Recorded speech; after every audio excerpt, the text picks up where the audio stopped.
In this use case, an engineer redesigns a product for a new application, slightly different constraints, and the aim to reduce the climate change indicator in the process.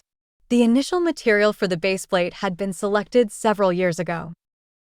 There is limited information as for why this one had been picked, but the initial design was exposed to varied and sometimes harsh environments. The new design will not be exposed to such conditions, but need to sustain similar mechanical constraints. A material engineer is tasked to find suitable alternatives. She reviews the initial material assigned. She then performs a multi-criteria selection to find the appropriate alternative, taking into account, in this case, economical, mechanical, in this case stiffness and toughness,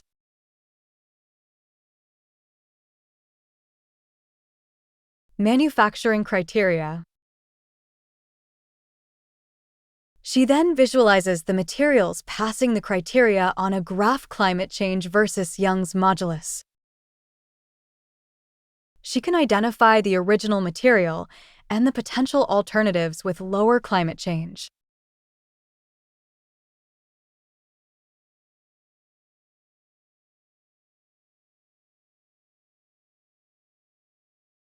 She opens the datasheet of a potential alternative and can check the rest of the properties.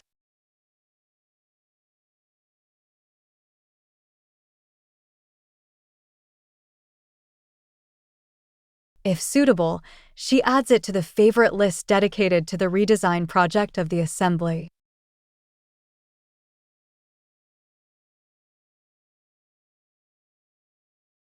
It is now available for the CAD user to find in this favorite list and assign to the parts.